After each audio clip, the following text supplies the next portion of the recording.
Egypt. One of the most fascinating civilizations on Earth. But what was it like to be an ancient Egyptian, living in this incredible place? It's okay trying to understand ancient Egypt on a visual level, pyramids, king tut, mummies, but to really get into the heads of the ancient Egyptians, you've got to walk in their footsteps. I'm Egyptologist Dr. Joanne Fletcher, and I've spent over 40 years obsessed with this lost world.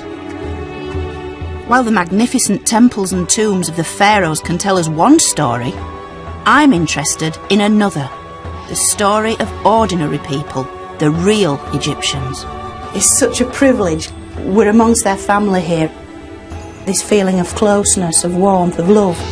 I'm going to uncover evidence about how they lived their lives. Oh, wow. It's a glimpse into the sort of world of ancient Egyptian interior design and reveal what they hoped for in death. There was no Grim Reaper, just this beautiful goddess wanting to embrace them in her warm arms.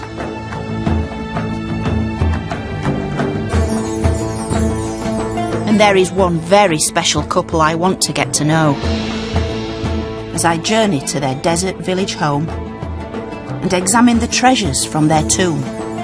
You can only imagine there's pride and joy at receiving such a mark of royal favour as we discover what life was really like in ancient Egypt.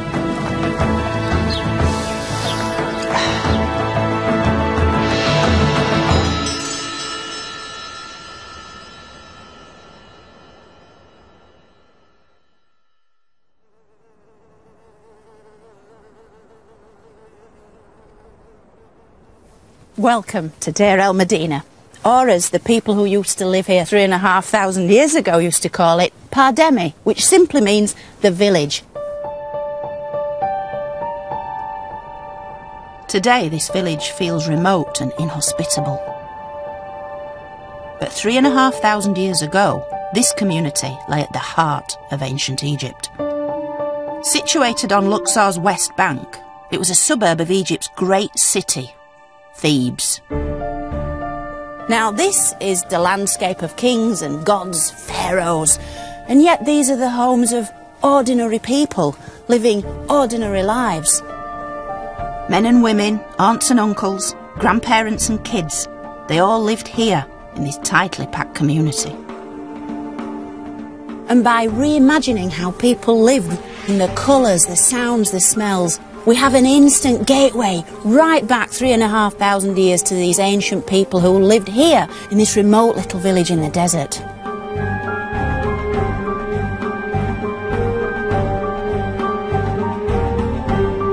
Now, in order to piece together the lives of such people, I've got an amazing set of clues. The earthly remains of a husband and wife who once lived in the village, but now reside nearly 2,000 miles away, here at the Egyptian Museum in Turin.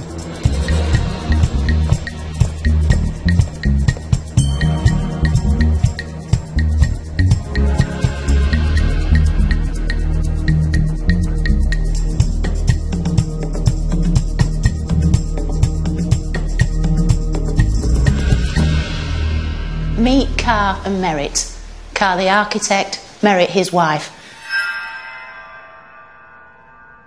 Now Cair and Merit were two of the sort of leading lights of the village.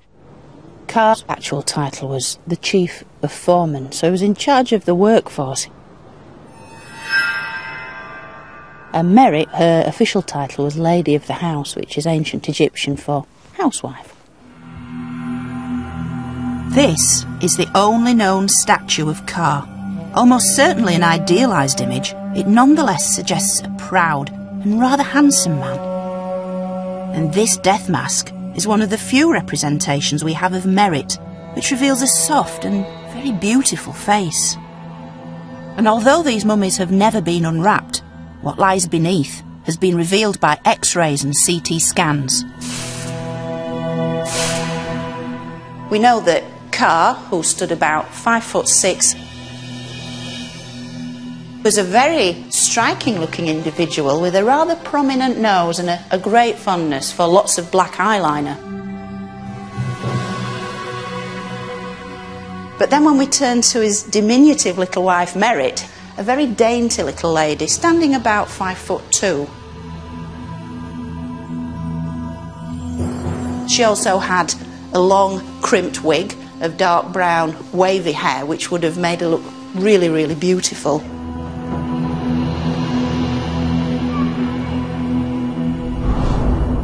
But what really brings Cair and Merit back to life is this.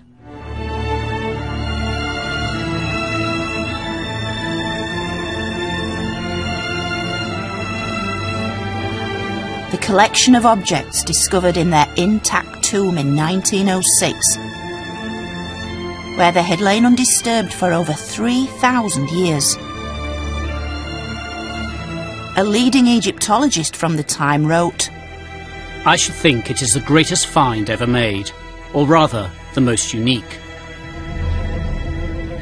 Absolutely intact and full of antiquities. The passage and burial chamber are choked with chairs, beds, boxes, vases." Arthur Weigel, 2 p.m, 15th February 1906. This is really a unique find because of its intactness, but also because of the wealth of material that was in the tomb. Tables and chairs and stools and more chairs and more coffers, and the coffers packed with linen and the coffers packed with cosmetic vessels. And his shaving equipment packed into a little leather pouch, and his hip flask, and everything is there. Even the shaped breads wrapped with palm fronds to keep them fresh. It is really incredible. There is material there for research for another few generations. The collection not only gives us a fascinating insight into their burial, but also the lives Cair and Merit lived. The finds ranging from death masks and coffins to their most intimate belongings used in life, like this, Merit's beauty box.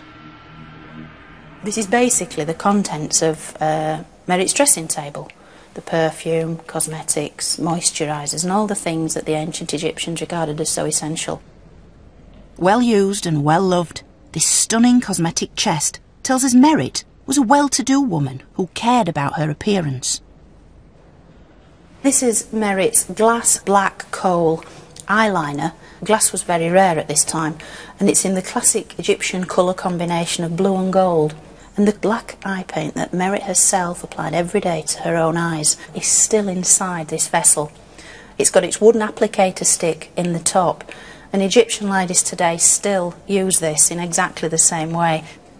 This stone, alabaster, perfume vessel, still got the original contents running down the outside. And it's extraordinary to think that in some cases with the ancient Egyptians, it's not just a question of the visuals, it's how to reach back in time into their world through other senses, the sense of smell for instance, and to be able to smell the things they smelt, the cinnamon, the lotus, the cedar. Clearly this is an expensive item. So how would a fairly ordinary Egyptian like Merit afford such luxury?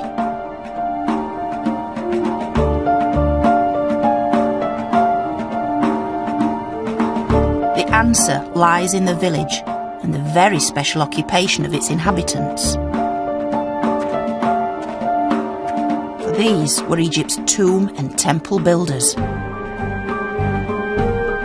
From the foreman to the stonemason, from the draftsman to the carpenter, and they all lived here with their wives and children. And about a mile to the northwest is where they worked, the most famous cemetery on earth. This is the great and majestic necropolis of the millions of years of pharaoh life, prosperity and health in the west of Thebes, or as we know it today, the Valley of the Kings.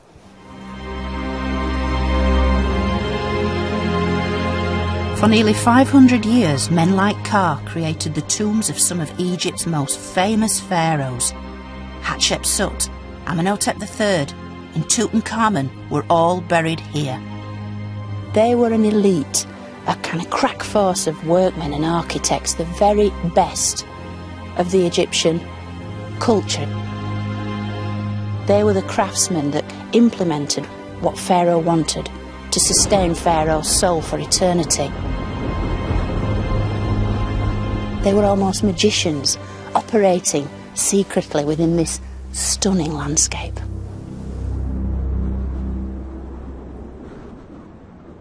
But I'm getting ahead of myself, as the life story of Cair and Merritt begins back in the village. Here I want to explore how they may have met and fallen in love. They probably grew up in the village, but how did a young couple like them go about courting? To find out, I don't have to go very far, as here on the outskirts of the village is the Great Pit. It's a long-abandoned attempt by the villagers to find a groundwater source. They dug down and eventually reached more than 50 metres. They wanted to become self-sufficient in water, but sadly for them they never did. And yet what the pit did become was a community dump. It became a mine of information. As when this pit and its surroundings were excavated by archaeologists, they made some remarkable discoveries. And this is what was found here. Literally tens of thousands of these pieces of pottery and stone, some with pictures, many more with words, giving us the real history of the village, because these are their notes, their reminders, their love songs, their laundry lists, the very voices of this village. And some of these voices tell us about falling in love. Your hand is in my hand. My body shakes with joy. My heart is so happy because we walk together. To hear your voice is like pomegranate wine. This is a typical love poem, written on papyrus as well as stone or pottery fragments. They capture the feelings of young lovers. They're so common, it seems our village was a real hotbed of passion. Every single one of the love poems from ancient Egypt come from this village except one. Some of the titles are really evocative. There's Your Love, Down to the River, All Night and All Day, and the rather suggestive Shedding Clothes. I go down to the water to be with you and come up again with a red fish looking splendid on my fingers. Oh, my warrior, my beloved, come, look at me. And it's nice to imagine that such beautiful lines of love played a part in the courtship of Cair and Merritt. Today we might seal the deal with a proposal, engagement and marriage, but some ancient Egyptians seem to have taken a rather more direct approach. Cair may well have signalled his commitment to Merritt by bringing her his bundle. To bring the bundle meant you wanted to indicate your desire to move in with the person who took your fancy. The bundle is thought to have been a kind of dowry, consisting of everything the man owned. It's likely that presenting it to your intended was one of the first steps to setting up home together. However, this didn't always go to plan, as one villager recounts. In a note the man left, he tells us this very sad story. He lists all his worldly goods, which I must say aren't that impressive. Then he tells us he went to the woman's house, but all her family simply threw him out. And as he says himself, so I went again with all my property in order to live with them, and see, she acted in exactly the same way and threw me out again. You can almost feel his outrage, because this woman has not just turned him down, but all the things he could bring with him. Presumably she was unimpressed by the size of his bundle. We can assume Cair suffered no such indignity, as evidence from the tomb suggests that he and Merritt were a loving and monogamous couple. The scenes on this beautiful box show Cair and Merritt seated together to share the offerings which will sustain them in the afterlife. But in life too, we also have clues to their devotion.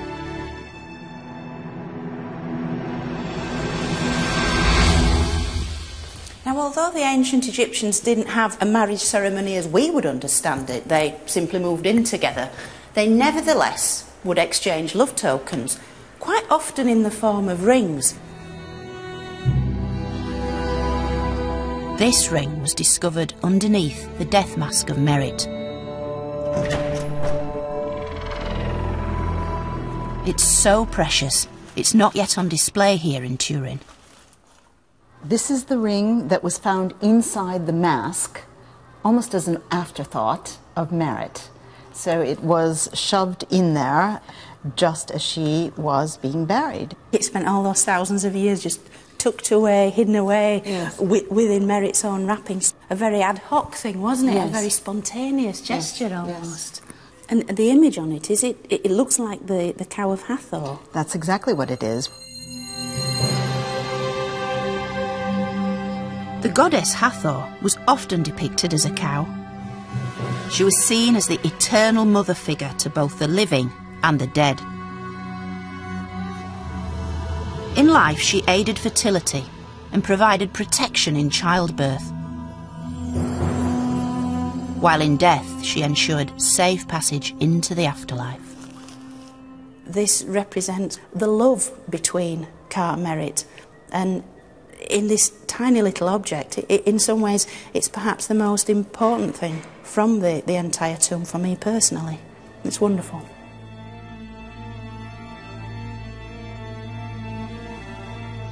Cair and Merit lived in a glittering age in Egyptian history. Sustained by the annual floods of the River Nile, the Egyptian state had existed for almost 2,000 years.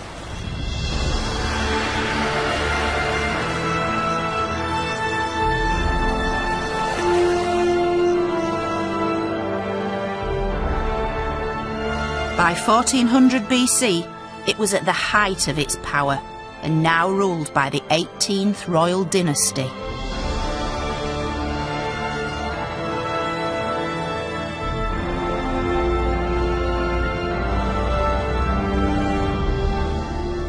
Its kings are among the greatest names of ancient Egypt. We have the so-called boy king, Tutankhamun, the great female pharaoh, Hatshepsut, and the so-called bad boy, the heretic, Akhenaten. But really, at the very heart of all this is Akhenaten's father, this man, Amenhotep III, the dazzling sun god himself, and the very personification, at least he thought, of ancient Egypt's greatest deity, the sun. He's my favourite pharaoh because he presided over a golden age when ancient Egypt really did rule the ancient world. And this is the very pharaoh who was Cair's boss. Cair worked for him. Cair's job was to ensure the pharaoh's immortality. He did this by helping design and build some of Egypt's most extraordinary monuments, both tombs and temples. This is one such project from the reign of Amenhotep III. The Solar Court in Luxor Temple. It's a revolutionary design as it moved away from the dark and cloistered shrine to an open celebration of the sun. In return, like all state employees, Cair and Merit were given the things they needed in the village. A home, a tomb, food, water, even servants. This was the highly organised world of the middle classes. Women had rights, many kids an education, and literacy was far higher in the village than elsewhere in Egypt. In Cair and Merit's time, the village consisted of about 20 houses. And while we don't know exactly which one was their house, it was almost certainly one of the larger ones, here at the northern end. Perhaps even this one. So, we go into the front room here. And this would be an area really where the sort of women of the house hung out, chatted, gossiped and so forth. Kids running in and out up the stairs. Around the corner into the perhaps most important room in the house, And here, I absolutely love this. This is built-in furniture. It's kind of like a divan, a chaise longue, if you like. And this is where the gentleman of the house would sit of an evening, drinking beer, having a chat. Then back up here, up this little step, and then into this area, which is quite a considerable size for a room like this, and probably storage, but also a bedroom, where the beds or the sleeping mats would have been placed. So as we progress a little further into the highest part of the house, we come into a storage area, maybe for clothes, but almost certainly for food and drink also, because this area directly adjoins this wonderful fitted kitchen. And this is extraordinary because we've actually got the built-in oven at the back of the house. We even see these on the Ostraca when they're doing little sketches of ladies blowing into the oven to keep the fire hot, and then they can cook the bread and so forth. And then here, ancient Egyptian refrigerator, where you'd place pottery vessels with drink in. You'd want a cool drink on a day like this. You can understand why. And the only way to do this was to sink the vessels into a pit deeper in the ground. Little tiny temporary roof over it to keep it as chilled as possible. So, fridge, oven, they've got everything they needed. And of course, at either side aren't rooms of this house, but these are the neighbours' houses. These are a terrace street, if you like, of back-to-back houses, the sort Britain had in the Industrial Revolution. So the neighbours were never very far away, and the concept of privacy, certainly in this little corner of ancient Egypt, was a completely unknown thing.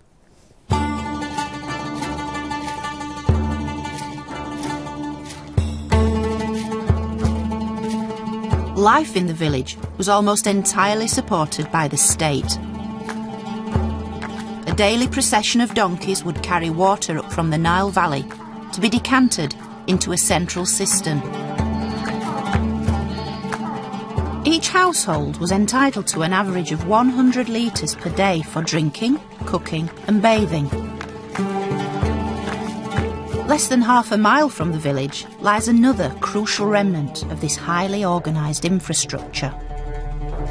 Although built a little after Car's time, grain stores like these acted as a kind of bank.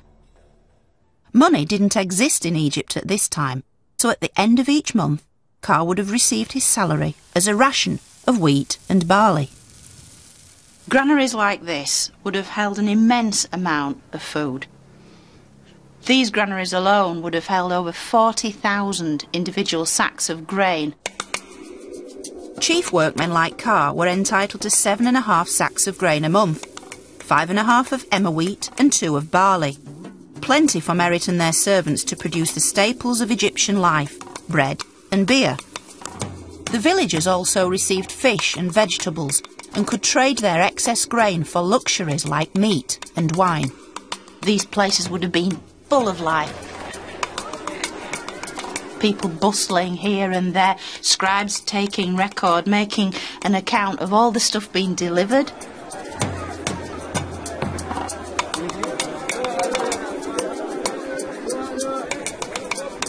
A constant stream of men carrying sacks, depositing them here, people coming to collect their rations. It's a simple system, but one that endured, fueling Egypt's success and political stability for thousands of years. Indeed, it was a system so important it was represented on numerous tomb walls. These scenes are from the tomb of the scribe Menna, contemporary with Car himself. Here we can see the whole process of the wheat and barley being harvested and distributed. And here the principal food it produced, bread. Car and Merit had no less than 50 loaves of bread in their tomb.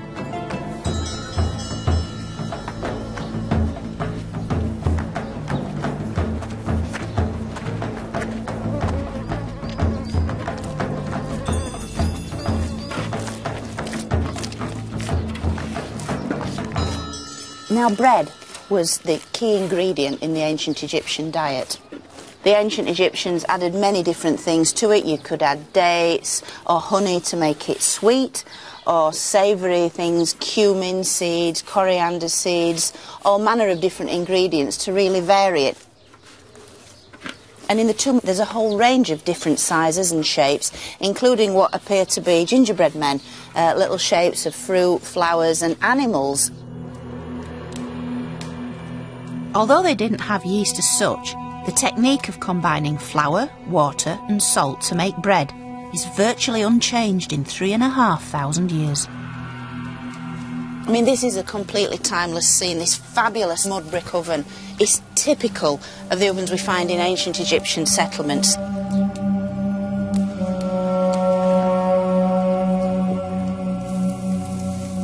It's totally believable to imagine Merit baking bread to feed her family. It's a completely timeless scene.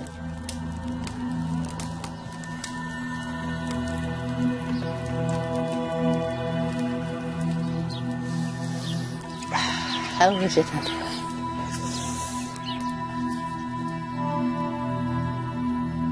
It's a real direct link back into their world. The smell of this wonderful stuff, the feel of it, the way it was made. All Egyptians would have eaten this on a daily basis.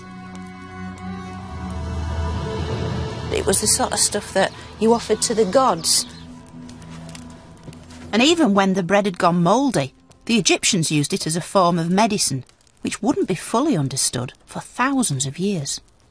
The medical texts actually advocate take bread in mouldy condition and apply to the wound in question. And although they didn't know why it worked, it did work, because mouldy bread contains, of course, penicillin, which we in the West think we discovered. And yet the ancient Egyptians fully appreciated its benefits 5,000 years ago. It's very good stuff. While Merit's responsibilities were largely focused on life at home, Cair's duties were dominated by working for the pharaoh. He and his fellow tomb builders took this path from the village to their workplace, the Valley of the Kings.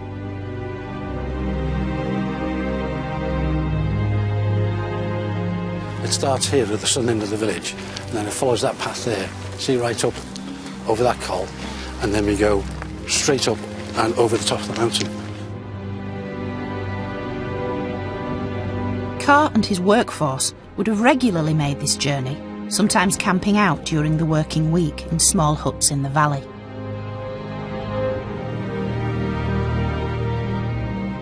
In Cair's day, we were probably about 40 to 60 men making this journey, probably singing, probably carrying water pots themselves, and the day's rations maybe. Cair must have walked this path hundreds of times, first perhaps as a carpenter, but eventually as the royal architect and overseer. So if we've been walking about 45 minutes in full sun and it's really, really hot, then Cair and his men coming up this path to work, they do the walk and then they have to do the work. Exactly. Their regular commute took them further west into the land of the dead. In fact, from up here, you can see why this place was so carefully chosen, as it mirrors the ancient Egyptian spiritual beliefs. If you worship the sun as a god, then 2 times of the day take on special significance. Sunrise in the east and sunset in the west. Sunrise is the birth of the god, so the east is the land of the living. Sunset is the death of the god, so the west is the land of death. So they picked this spot to make the tombs for the dead. This one spot, life, death. The Nile Valley, the Valley of the Kings. And it is that stark, isn't it? It is.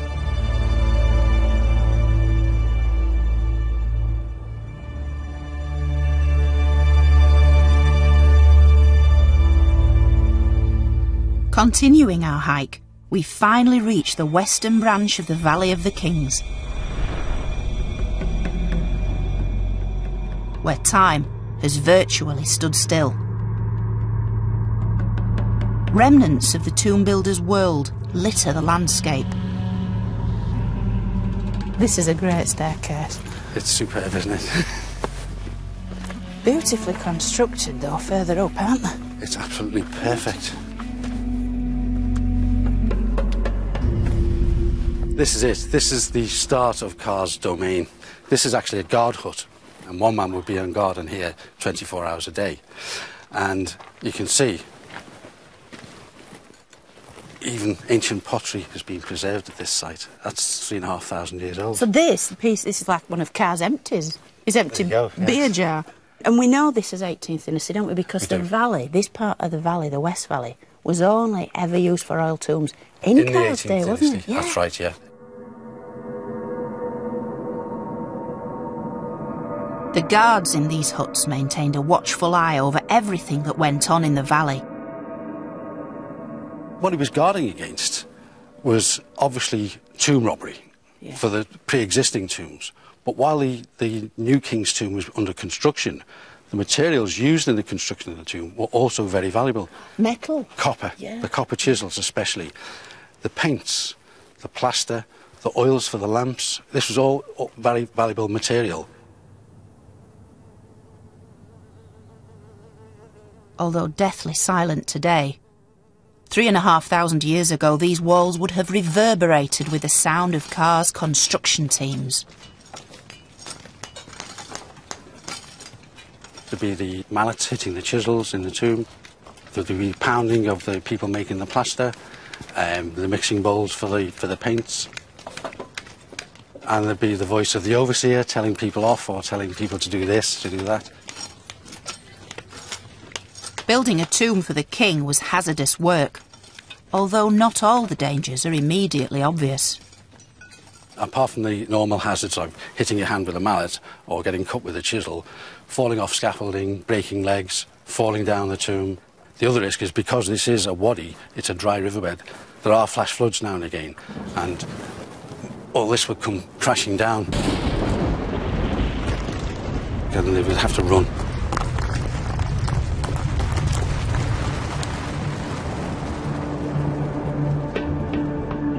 During his lifetime, Cair worked on 3 royal tombs, initially as a craftsman. These copper chisels found in his tomb were the tools of Cair's trade.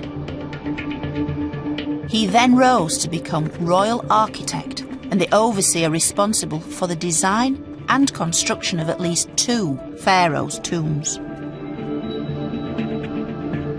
It was a task on which Egypt entirely depended, since each pharaoh must be able to reach the afterlife to ensure both their immortality and the well-being of their subjects. Build it correctly and all would be well. Fail, and Egypt would fail with it.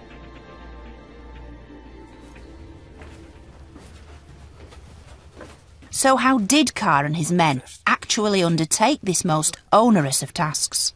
I'll follow in your footsteps. Right. This is tomb KV25. Thought to have been started for Amenhotep III's son Akhenaten, it was left unfinished when Akhenaten suddenly moved his capital away from Thebes. It's as if the workmen only downed tools yesterday. Nice. So you can see, Joe, the unfinished wall. It's been chiselled smooth, but it hasn't been plastered. And you can actually see the gouge marks of the chisels where they've gouged out the material. What a treat to be able to see this kind of working surface. As an architect, Cair meticulously planned the tomb's layout using the ancient Egyptian unit of measurement, the cubit. In modern terms, the cubit was roughly 52.5 centimetres long. And it is subdivided into what was called 7 palms, the palm of your hand. 1, 2, 3, 4, 5, 6, 7. And on the end we have 4 fingers there. Perfect. Perfect. The way this would be used was marking out and measuring your way down the tomb. In fact, you can see the dots there where they've been marking out. You see? As they came down. It corresponds exactly. Indeed. And it's so usable, look So at simple. that. Elegant. It is elegant, isn't it? And at the end of the day's work, Cair could fold it up, pop it back in its leather case. carrying case and take it it home. home. Just imagine Cair and his team of 30 or 40 men toiling in this extreme heat and choking dust. And to light their way, All they had were these simple oil lamps. I think being down here in the dark with a lamp like this really increases the respect I have for Cair and his workforce, that they were able to create such sublime monuments with such simple tools.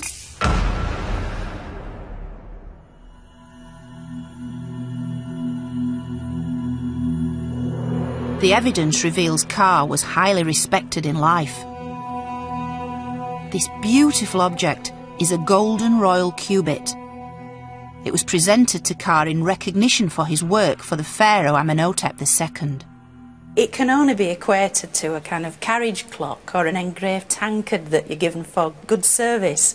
And you can only imagine Cair's pride and joy at receiving such a mark of royal favour. And had the ancient Egyptians had a mantelpiece, this would have been on it. But I think the true value of this special cubit is the fact it's been personalised to such a great degree, and it actually sums up Cair in a single item. It's the tools of his trade, and yet it's been embellished. The inscriptions on this are wonderful.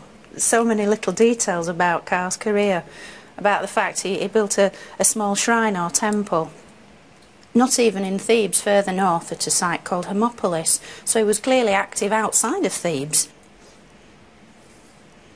It's pretty hard to describe how it feels to hold something like this, that Cair, and probably Merritt, would have held quite a lot just to sort of marvel at it and congratulate themselves on being so high up in Pharaoh's favour.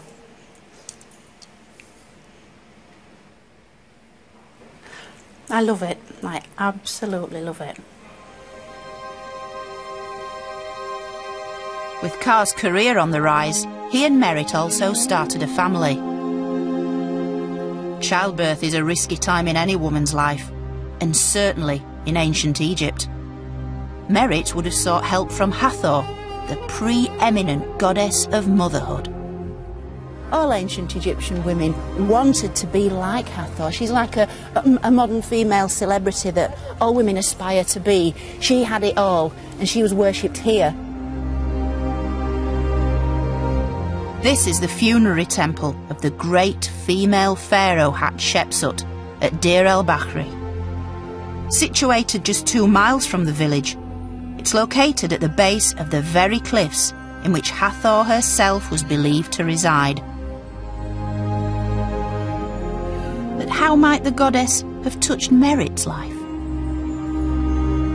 These columns are each one topped with the image of the goddess herself, the face of a beautiful woman, but with cow's ears poking through the mass of hair to reflect the goddess's cow-like, docile, sweet nature. She's seen as an eternal mother figure that can nurture all those around her, who would then take care of your soul for eternity and allow you to be reborn each morning with the rising sun. Ordinary people like Merritt could not enter the actual temples themselves. These were sacred places reserved for the clergy and the pharaohs. So Merritt would have turned to a more domestic form of worship. Now this wonderful thing is an exact replica of a bowl found in the village, and it shows the double heads of the goddess Hathor. I think they very much regarded this as a potent talisman, almost like an amulet that they could have about the house to bring the beautiful face of Hathor into their daily lives. So whatever they put in it, be it food, beer, wine, even flowers, the contents would be almost sprinkled with a little bit of Hathor's magic.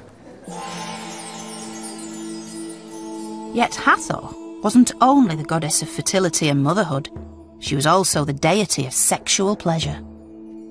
And the evidence suggests that enjoying sex was as important then as it is now. This is a replica of a section of the so-called Turin erotic papyrus. What it shows are couples actively, very actively having sex. The men all appear quite rough and ready. Some have receding hairlines, stubble, pot bellies.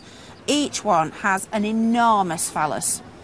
As for the women, they're very beautiful, very agile. Each has got a very exquisite hairstyle, fronted by one of these fragrant lotus blossoms. And so there's this desire to almost tap into the erotic. These aren't kind of showing women as slabs of meat simply there for male pleasure, not at all. These are active women engaged in acts of pleasure, acts of love. They're using sex as a kind of form of leisure, of entertainment, as well as doing it, portraying it. And while Hathor might have offered sexual inspiration, her presence was needed most during the dangerous time of pregnancy and childbirth. Women like Merit would have looked to her for protection. The outer precincts of the temple here at Deir el-Bahri were a focus for such worship. This faded scene is a rare representation of a pregnant woman, in this case the mother of the female pharaoh Hatshepsut.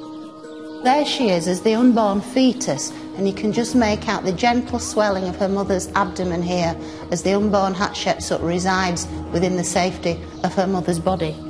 When the archaeologists excavated all around here a century ago, they found such amazing things as baby clothes that had been specially made with an image of Hathor, almost like a post-it note to the goddess. These will be left here in the hope that these women could conceive.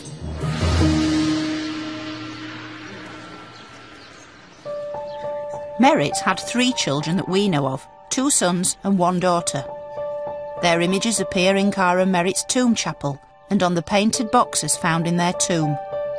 With infant mortality as high as 50%, Merit would have needed all the help she could get. But the villagers didn't just turn to the gods. This is the Kahun Papyrus. It details the prescriptions and spells used to tackle illnesses suffered specifically by women. Examination of a woman who is aching in her rear, her front and the calves of her thighs. You should say of it, it is discharges of the womb, and you should treat it with 1 measure of carob fruit, 1 measure of incense pellets, 1 unit of cow's milk, boil, cool, mix together and drink on 4 consecutive mornings. What they're trying to do is bring some sort of order, some form of understanding to a host of complex medical conditions. And in the root cause of many of the problems associated with women's illnesses is apparently a wandering womb, because the Egyptians thought that this part of the female anatomy wasn't fixed in situ, but would kind of wander all over the body. This bizarre condition had an equally bizarre cure.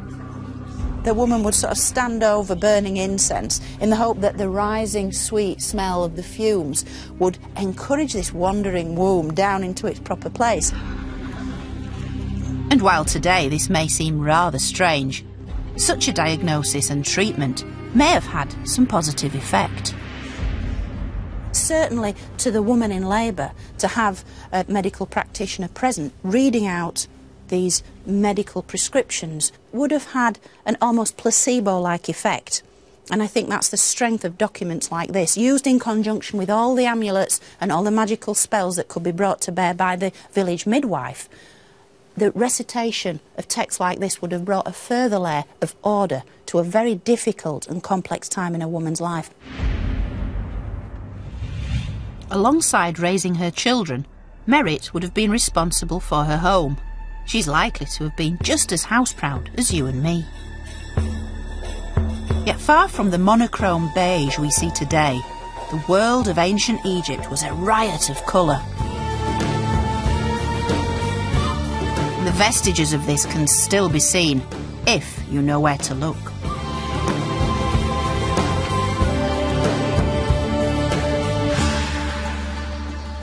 When we look up at the ceilings, the areas which have been sheltered from direct sunlight, the colours are absolutely superb.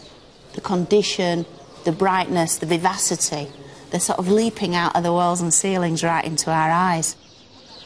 And this temple, with its vibrant colour, was created by the later pharaoh Ramses III. The Egyptians were far from subtle in their use of paint. Primary colours, red, green, blue, all these amazing, vivid hues, and the blues and greens are particularly bright. This, of course, is more of a status marker for the king who commissioned such a brilliant piece of work, because blues and greens weren't naturally occurring pigments and had to be manufactured at great cost. And so this is a way for the monarch to say, look at me, look at the wealth I possess. The effort and expense involved in producing such synthetic colours was way beyond the reach of most ordinary people. Instead, they used locally sourced materials, ones that could literally be picked up from the desert floor. This rock in my hand is kind of like a colour box that brought ancient Egypt to life, because on one side we have the red iron oxide, on the other the yellow iron oxide. And so by splitting a rock like this into the component yellows and reds, you could crush these up, mix with water, and then apply to the desired surface.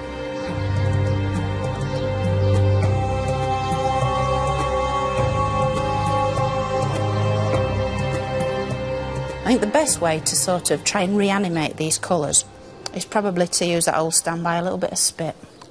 Always works. Rub the stone. It's very, very vivid.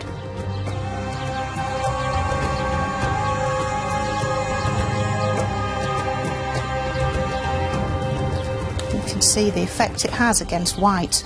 So you have these two shades that for the ancient Egyptians really did reflect blood, life, vivacity, and then the yellow of the golden sun.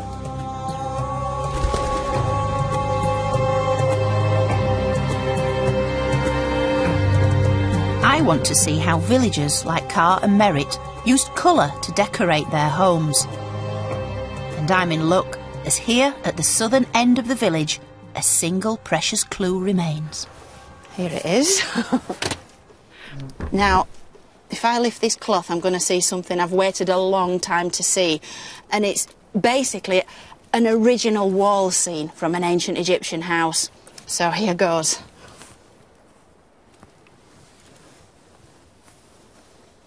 Oh, wow. It's a phenomenal piece. The colours are so fresh. It's a glimpse into the sort of world of ancient Egyptian interior design. It's the lower half of a female musician, and she's playing a flute. She's got gold bracelets, gold anklets. But the most exciting thing are these two tattoos of the household god Bez. So evocative, so warm, so sumptuous in its lavish use of colour, and these fabulous, fabulous leaves. Heart-shaped, draping down the sides to sort of inject some much-needed vegetation, greenery into this sort of desert environment. It's an intriguing thought that here in the very village where the men who built and painted the royal tombs, would they have been commissioned by one of the housewives here to come and paint my house? Or did the women paint these images for themselves? It's something we'll never know, but I like to think that the lady of the house would have had a direct input into the kind of scene she wanted around her as she went about her daily chores with the kids and her friends and female relatives. Such fragments from the past allow us to get closer to the real Cair and Merritt. In the case of Merritt, she seems to have been a loving wife and hard-working mother, a delicate and beautiful woman, the epitome of taste and style. But sadly, this is where Merritt's story ends, the evidence suggesting she died quite suddenly to leave her beloved Cair as a grieving widower. He even had to bury her in a coffin intended for him, for not only is it far too large for Merritt, the inscriptions name only Cair.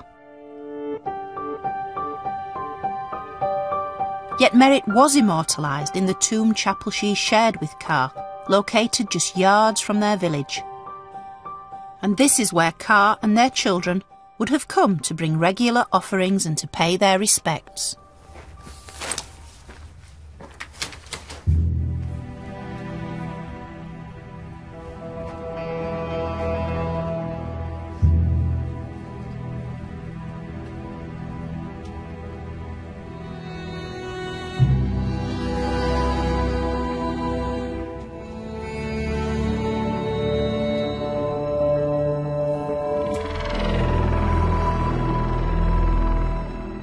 It's such a privileged glimpse into their everyday life. We're amongst their family here, and that's what this whole tomb chapel chamber has all around it, this feeling of family, of closeness, of warmth, of love.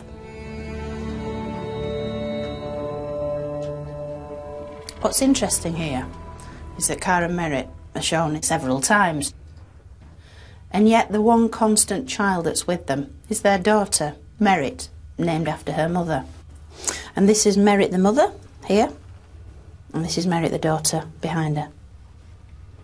On the other wall we have the daughter, Merritt, who's leaning forward towards her father, Cair, and she appears to be tying a necklace around his neck, or perhaps anointing him with perfume. I'd like to think that it was Merritt, the daughter, who cared for Cair in his old age.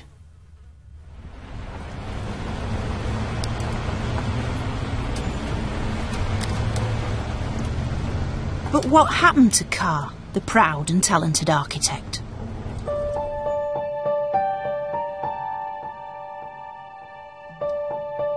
These elegant walking sticks may suggest he lived on into old age, continuing to oversee the most important commission of his life. So I've come back to this remote part of the Valley of the Kings to find the final resting place of Amenhotep III. It was actually the third of the royal tombs that Cair worked on, so it's so exciting to be going in here and following in Cair's wonderful footsteps.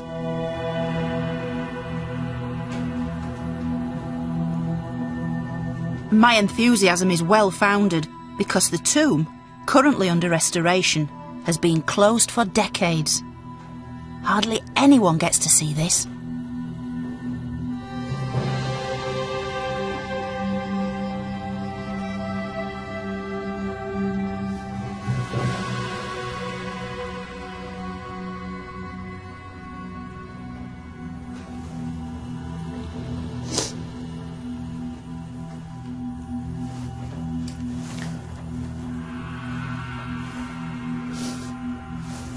This isn't very professional, is it? Oh, it's so beautiful.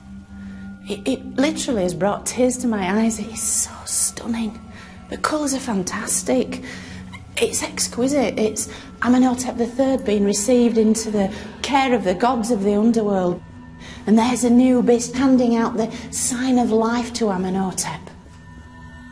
Just think, Cair and his men designing these images, just putting the king's vision into practice, and just... Oh. Literally, it's taken my breath away. Look, the artist doesn't just come along with his blue paint and the palette and boshed on the paint.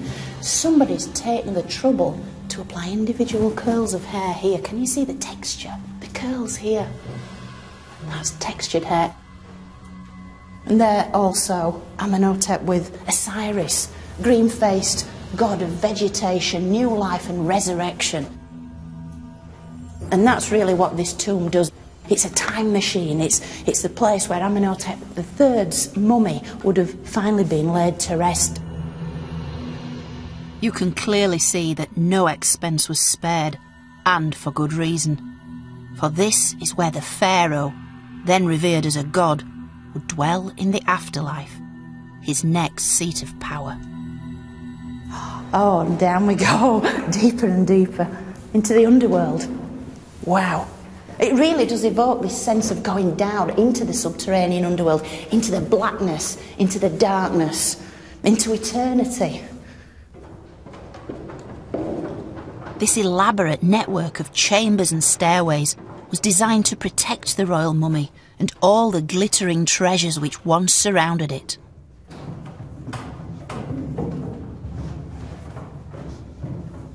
Now look at this very clever trick of the architect, our boy Cair. Look at this. Can you see the way the images were once all along this wall, just the whole way around, images of the king and the gods, and yet originally this would have been packed with mud brick, probably, plastered over, the images drawn and painted over it, so that any would-be tomb robbers would come down here, think, oh, this is it, nothing much in here, and hopefully leave by the way they came in, because this is actually the next stage of the tomb, so it's kind of like a hidden portal. This is the burial chamber, the most important part of the tomb. And there it is, the final resting place of one of Egypt's greatest pharaohs. A man considered a god, both in life and in death. How do you bury a god? Well, obviously it's surrounded, dripping in gold, semi-precious stones and the most beautiful funerary items, all of which would have been choreographed, planned by Cair and his colleagues. Everybody wants to take care of the king. Within the royal mummy dwelt the soul, the immortal soul of Egypt itself, this cumulative build-up of every royal pharaoh who'd gone before, resided within the mummy who once lay down there.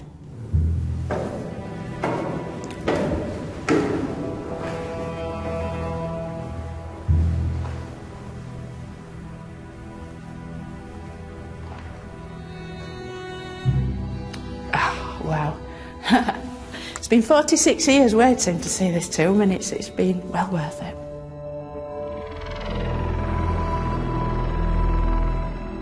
Although we can now appreciate his consummate workmanship, it seems Cair himself never saw the finished tomb, for he died before his king.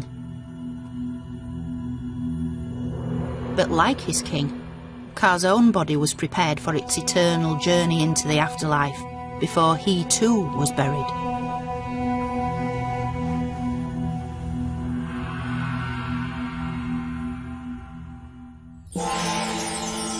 Since this journey has given us a chance to get that little bit closer to Cair and Merritt, I think we could almost call them friends. Their worries and concerns are not unlike our own. Hard work, family, and above all, love. Yet this is only the beginning of their story. What comes next is a journey into a world very different from our own. A world of ritual, of magic, and the unswerving belief that life really can go on forever. And here we have Cair's name, right down the middle. And to speak the name of the dead is to make them live again. Cair and Merritt. So join me next time as we travel deep into the heart of the Egyptian afterlife. It's an extraordinary journey on which we uncover Cair and Merritt's costly preparations for death, all played out in a series of complex and elaborate rituals as they attempt to achieve their place in eternity.